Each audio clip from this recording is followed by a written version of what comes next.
Hey guys, welcome back to my channel, and welcome to my June wrap-up.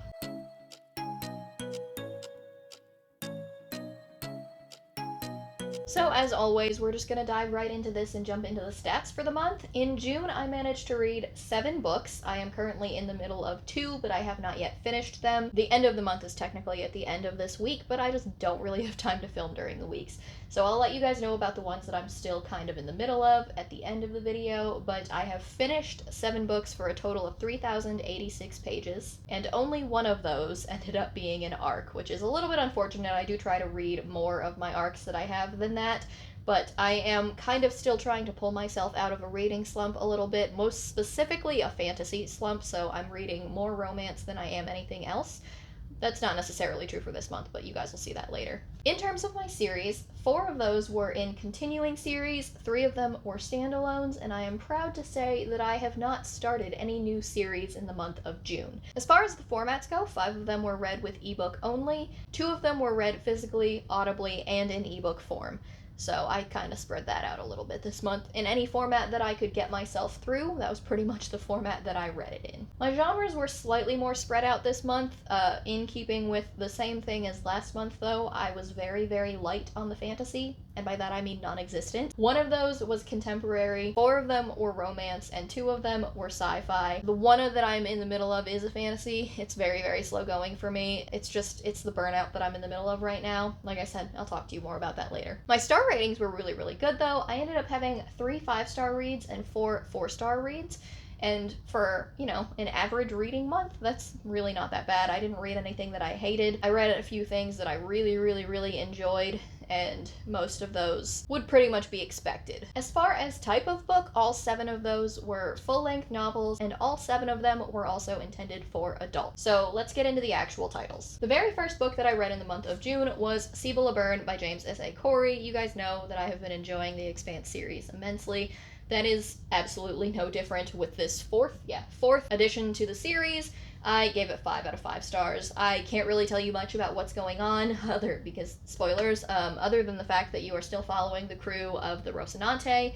They are dealing with some stuff. This one has to do with settlers on a planet that humans have never stepped foot on before. I'm not going to say any more than that, but I did enjoy the fact that this one dealt more with human-on-human conflict versus the proto-molecule that you deal with in some of the earlier books in the series. This was a lot more real feeling. Obviously, they're on a planet elsewhere and they're trying to settle it for the first time. It's not realistic in terms of that. But the human-on-human conflict definitely felt like something that would occur, and I really, really enjoyed this. I would say that it's actually moved towards the top of my favorite of the Expanse series so far. Probably more than the next book, Book 5. I think that it even overtakes Book 2 for me, so maybe it's my new favorite book in the entire series. I also really, really liked the Leviathan Wakes, the first one. Sibyl Burns, I loved it. If you haven't read The Expanse, read The Expanse. I also read Nemesis Games, which is book 5. This was later in the month, but since I'm already talking about it, I might as well pull it up now. So this, again, following the crew of the Rocinante, except this time, the crew is kind of spread out everywhere. So they're kind of having to deal with their own problems individually, and they are really feeling the loss of their friends/family of the crew of the Rossi, just trying to deal with this stuff alone when they haven't done so in a very, very long time. It was heart-wrenching, honestly. There was a lot of stuff that went on that would break your heart. A lot of stuff that would suck if it happened in real life, in all honesty. I can't really tell you more about that, but just take my word for it. This was fantastic, but I definitely prefer the dynamic when the crew is all together versus when the crew is separated. So I guess I was kind of feeling the loss of the crew members as well, and maybe that's the sign of good writing. But yeah, I liked this. I gave it 5 stars, but I definitely liked Sibyl Burn a little bit more. The next book that I picked up is Nightwork by Nora Roberts. This is the newest standalone that she has written. It just recently came out. I think it came out this month.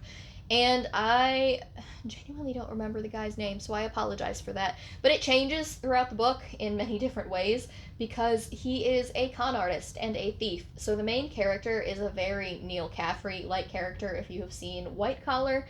He had to learn how to steal from a very young age because his mother was dying of cancer, and she just could not support herself and pay her medical bills and support him financially, and so he kind of took up thieving at the age of 9, I want to say.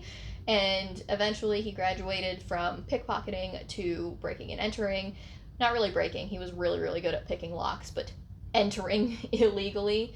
And you follow his life story from the time that he's 9 years old until he's in his 30s, I'm pretty sure. You get to know his family really well, and he kind of has a long lost college love that he had to leave at the very last minute for reasons that will become clear if you read it, and it has kind of haunted him ever since. She's always been the one that got away. He can't stop thinking about her. She feels the same, but you don't really get much from her point of view. And they end up reuniting later on in life, and in the most inconvenient way possible for him.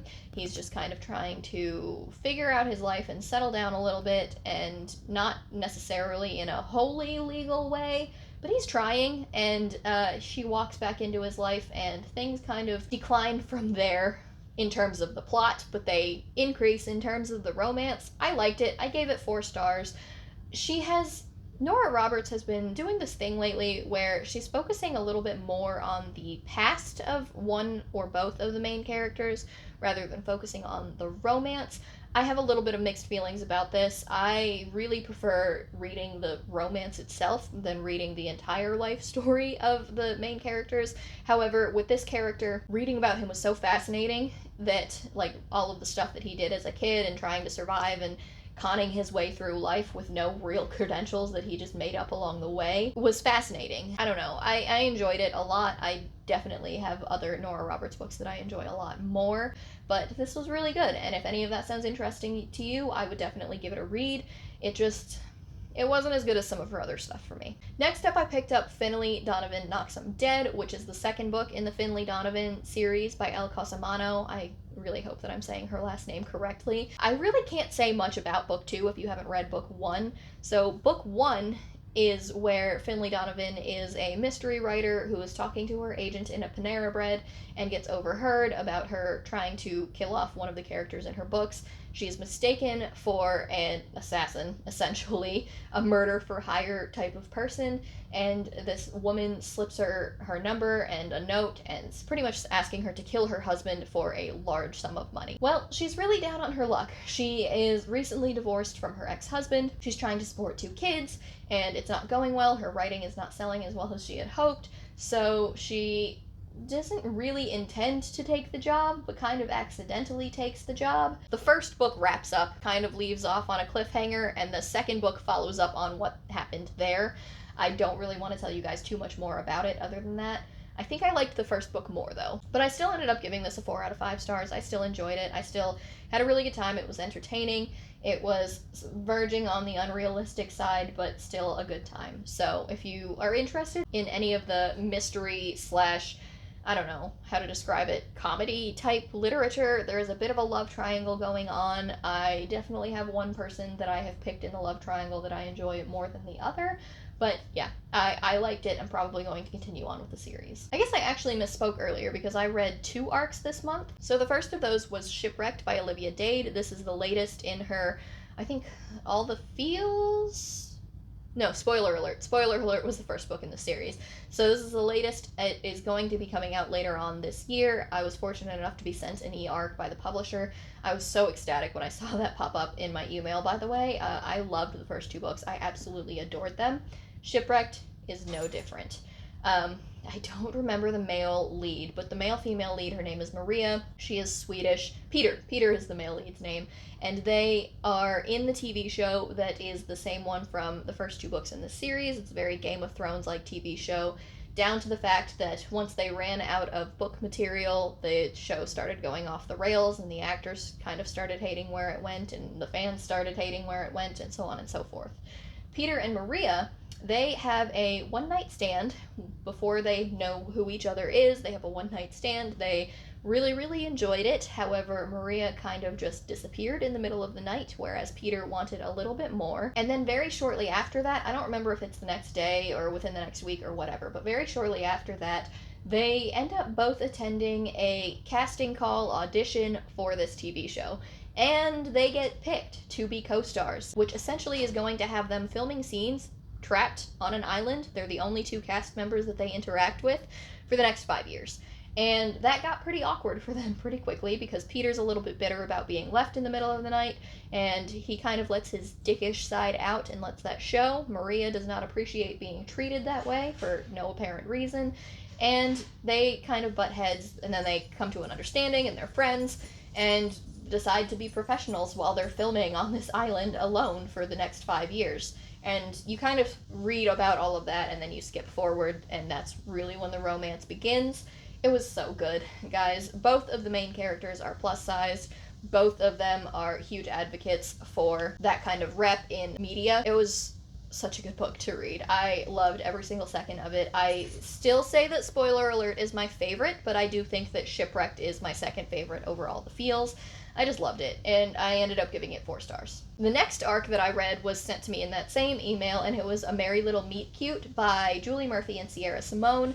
This was a Hallmark original Christmas movie. If one of the main characters, one of the stars, the actresses of the Hallmark Christmas movie was a porn star in real life, and it was delightful. So you have 2 characters. You have Bee, who is a porn star who has gotten roped into this Hallmark Channel Christmas movie. You have Nolan, who is a bad boy, former member of a boy band of a very... NSYNC is too early, but you get the idea. Maybe like, I don't know, Big Time Rush kind of thing, except if one of them is really a bad boy. I don't remember the name of his band, but he's a former boy band member whose career kind of went off the rails after the band broke up. His solo career kind of got overshadowed by the fact that he was caught with the America's Sweetheart Olympic figure skater champion in a suspected orgy with some Norwegian speed skaters, Swedish, Finnish, somewhere in the Scandinavian region, speed skaters.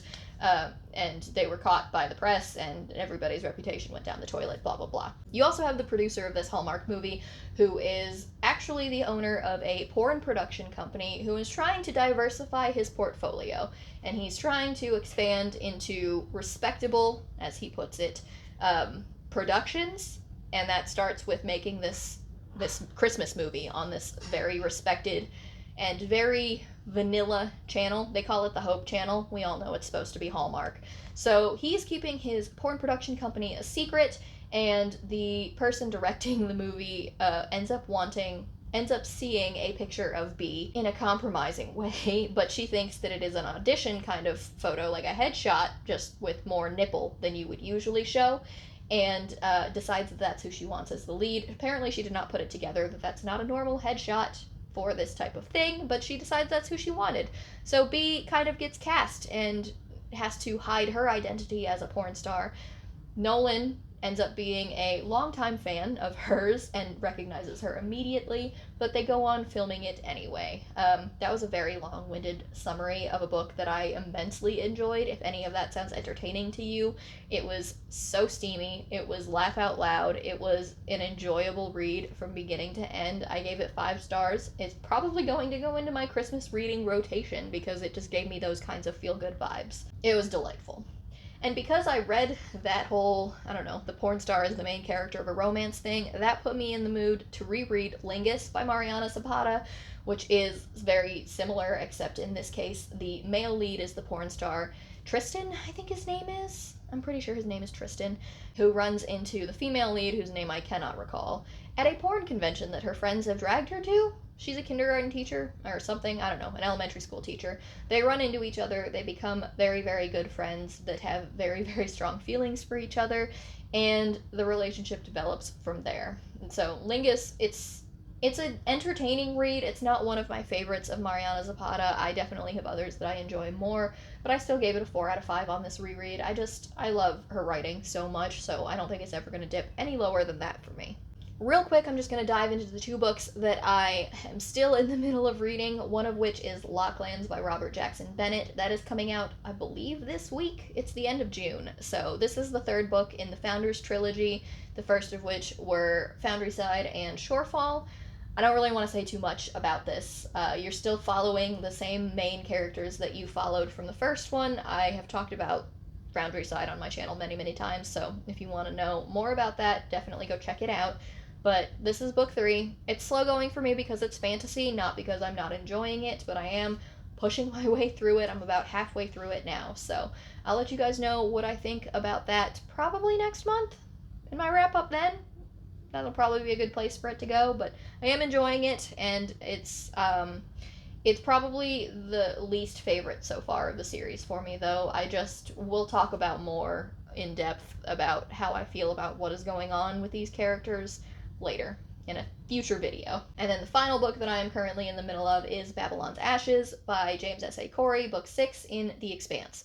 So I'm maybe halfway through this. I'm listening to it mostly on audio. I actually don't have a physical copy of it yet, but I'm enjoying it. I don't really want to say too much. There's a lot of fallout from things that happened in the previous 2 books, and everybody's just kind of dealing with that. So it's been entertaining so far. I don't think that it's shaping up to be my all-time favorite in The Expanse, but I am enjoying seeing the crew. Coming back to the Rocinante crew after reading other books just feels so comforting. I don't think that there's going to be a book in The Expanse that I outright dislike, just because I enjoy reading about them so much. I don't know if any of the future books actually don't have them in it. That's probably something I should look into. But yeah, that's all of the books that I read throughout the month of June. Let me know if you guys read or enjoyed any of these. Let me know if you have differing thoughts on what I reviewed on some of them, but I had a pretty good reading month, like I said. 4s and 5s only, so it was probably a little bit slower in terms of the books that I picked up, but that's okay. I'm giving myself a break. I obviously did not read the majority of my TBR that I had set for myself, but that's more of a suggestion than a requirement, so yeah, that's it for this video today, guys. Don't forget to like, comment, and subscribe. Down in the description box, you're going to see rep codes for both Unplugged Book Box and Hello Lovely. Under that are links to my Goodreads, my Twitter, and my Instagram, in case you guys wanted to follow me on any of those. But that's it for me today, guys, so I'll talk to you in my next one. Bye!